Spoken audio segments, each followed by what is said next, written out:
And a laryngitic fan base leaving Madison Square Garden with the help of their collective exhale at the final buzzer.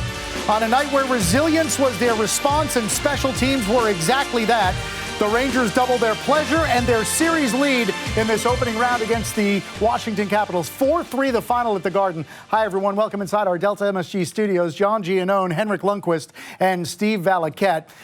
When you leave the ice after a 60 minutes like that, Henrik, are you proud or relieved that you just won that game? A little bit of everything. I mean, that was an energetic finish, but another strong team game for the Rangers. Mm-hmm. You know, the first game, I felt like they controlled it for 60 minutes. Tonight, they really had to work for it. You got to give Washington credit. They stepped up at their game. But in the end, you know, special teams, huge part of this game with all the penalties going on.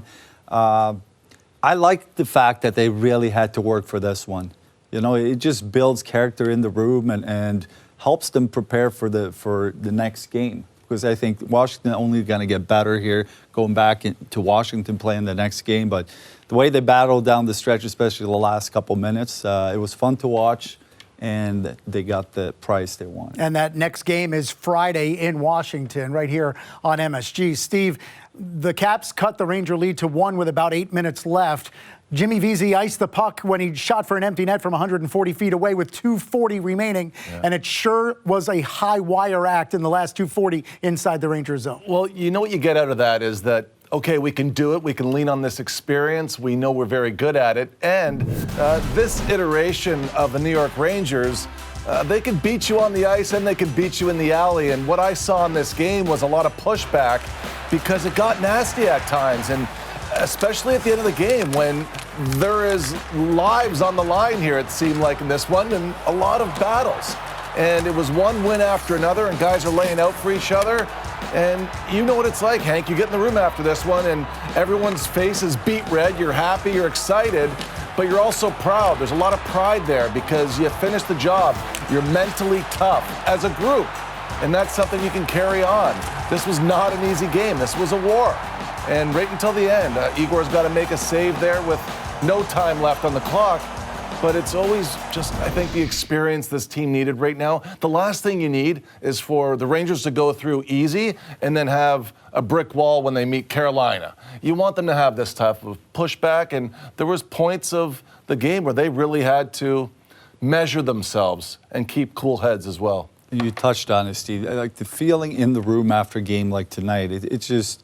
Every game means so much, and every game can change the feel of a series completely. So you don't want to, obviously after game one, you start building something, you have the momentum, you don't want to let that slip. So you understand that as a player, and every game means so much compared to like regular season. Even though you want the points in every game, you a lot of times you look ahead so much to the next game next week. But in the playoffs, you're so in the moment, every game matters so much.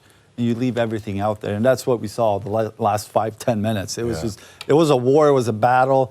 Maybe not the prettiest game, but it was a battle. I think it's also one where, look, the Rangers are the favorite, right? But there's still a lot of people in the hockey world that are counting them out, or if they lost this game, they'd say, "I told you so."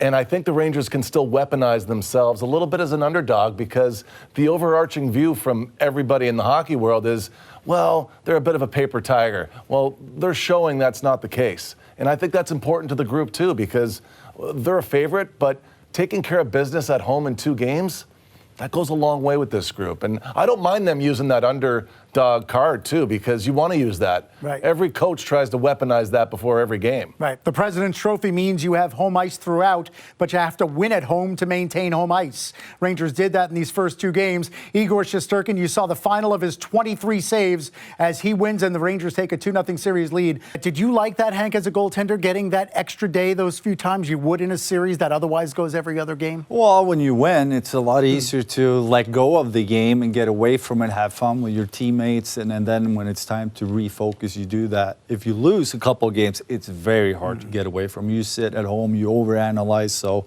yeah, I think it's good for the guys to get an extra day now. You took care of business at home, and talk about Igor's game. This was definitely a bigger test for him. Game 1, pretty easy performance because a lot of shots from the outside, not a lot of broken plays. Tonight was a different story. I thought Washington did a much better job of getting people in front of him. Deflections, there was more scrambles in front, so a lot tougher game for Igor, but he came up big, especially in the end. I thought it was a battle game for him where he had to really fight for his lane.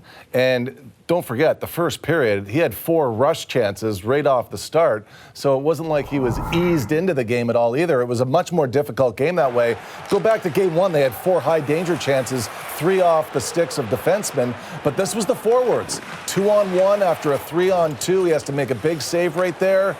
He gets a wide open look that almost gets through. So there were some close calls early, and then he steadied himself. And then I thought it was more of a trenches game when you get into the second and third period, and we saw the way the game ended, including a nice breakaway save right here.